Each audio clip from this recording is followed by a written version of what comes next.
Millions of people watch the FIFA World Cup final. They watch the players, the celebrations, the trophy. But almost nobody asked one simple question. Why did football's most important trophy arrive inside a Louis Vuitton trunk? Before the champions could lift it into the air, the trophy made one final journey. Inside a handcrafted Louis Vuitton trunk. Its iconic golden V wasn't printed. It was carefully hand-painted by Louis Vuitton artisans.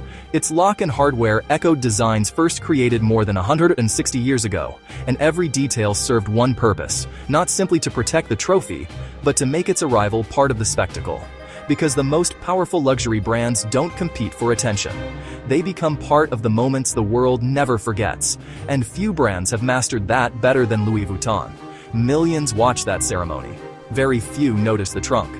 Even fewer realized they were witnessing one of the smartest branding strategies in luxury. This wasn't a one-time appearance. Since 2010, South Africa, Brazil, Russia, Qatar, and now, Canada, Mexico, and the United States. For 5 consecutive FIFA World Cups, the world's greatest trophy has arrived inside a Louis Vuitton trophy trunk. The question isn't why it happened once. The real question is why FIFA has kept choosing Louis Vuitton for more than 15 years. The answer has almost nothing to do with fashion. It has everything to do with a reputation that took generations to build. To understand why Louis Vuitton stood beside the World Cup, we have to go back nearly 2 centuries, long before the famous monogram. Before fashion shows, before celebrities, before luxury became a global industry, there was simply a 16-year-old boy trying to build a future. In 1837, Louis Vuitton arrived in Paris after leaving his home in eastern France. He didn't arrive with a business plan or a luxury empire in mind. He came looking for work and found it as an apprentice to a respected trunk maker and packer. Today, that may sound ordinary. Back then, it was a profession built entirely on trust. Wealthy families didn't travel only with clothes. They traveled with jewelry, documents, porcelain, works of art, objects that sometimes couldn't be replaced at any price. Everything had to survive rough roads, steamships, and the rapidly expanding railway network. One damaged trunk could ruin an entire journey, or destroy something money couldn't replace. Louis quickly earned a reputation, not because his trunks looked more luxurious, but because they were dependable when failure wasn't an option. That philosophy would define the company for generations. Eventually, his reputation reached one of the most powerful women in Europe, Empress Eugénie, the wife of Napoleon III. She appointed Louis Vuitton as her personal trunk maker and packer. Suddenly, his name became associated with the French imperial court. For most businesses, that would have been the achievement of a lifetime. For Louis Vuitton, it was only the beginning, because royal approval wasn't what changed the company forever. A simple observation was, Louis noticed something almost everyone else had accepted without question: a design flaw, hidden in most travel trunks of his time. Everyone saw the same trunks. Louis Vuitton saw the same problem. The difference was, he was willing to question it. And the solution would help transform a small Paris workshop into one of the most powerful luxury brands in the world. The invention that changed Louis Vuitton forever wasn't the monogram. It wasn't a handbag.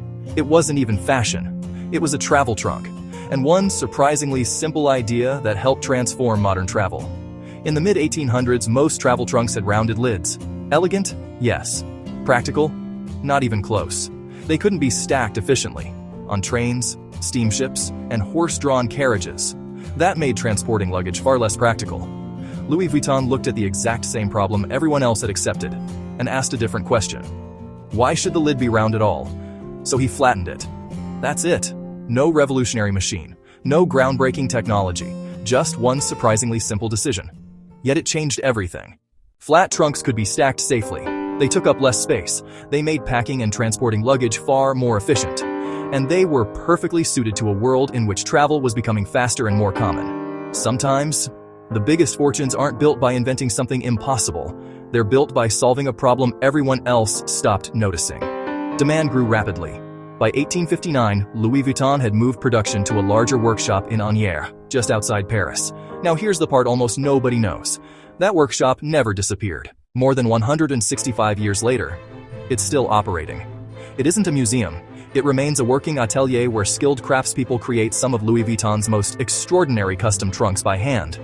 If you've watched the FIFA World Cup, Formula 1, the Olympic Games, or the Ballon d'Or, you've probably already seen a trunk connected to the craftsmanship of Agnières. You just didn't realize it. Think about that. A workshop that opened before the American Civil War is still connected to the cases carrying some of the world's greatest trophies. Very few luxury brands can claim that kind of continuity. But success created a new enemy. The more desirable Louis Vuitton became, the more people tried to copy it. And imitations appeared decades before online shopping, before luxury malls, even before electricity became common in most homes. Louis Vuitton chose a different strategy. Instead of relying only on legal protection, the company redesigned the product itself. In 1872, it introduced a distinctive striped canvas. Counterfeiters eventually copied that too, so Louis Vuitton responded again, introducing the damier canvas in 1888.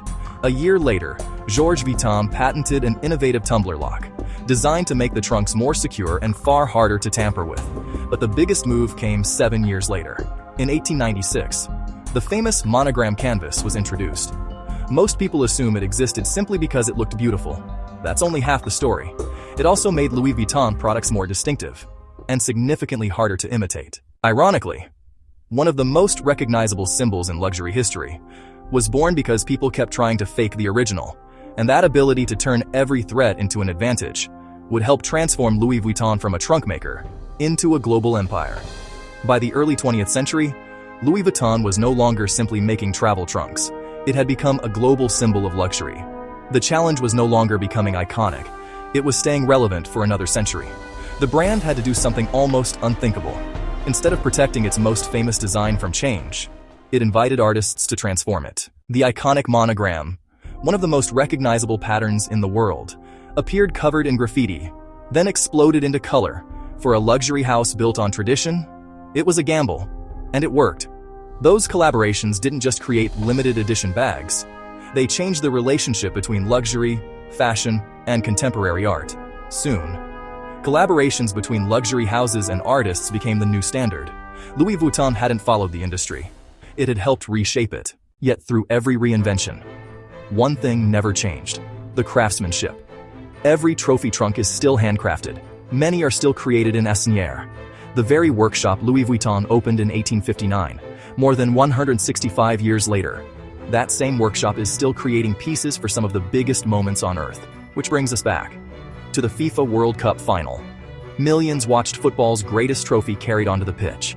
Most people saw a beautiful trunk. Very few realized they were looking at the latest chapter of a story that began nearly 2 centuries earlier, with one craftsman trying to protect a traveler's belongings. The trunk never stopped doing its job, only what it protected changed. Louis Vuitton began by protecting the possessions of travelers. Today, it protects the symbols the entire world wants to win. We've decoded the system. This is Luxury Decoded. Subscribe for more hidden systems behind wealth, power, and luxury. What should we decode next? Let us know in the comments.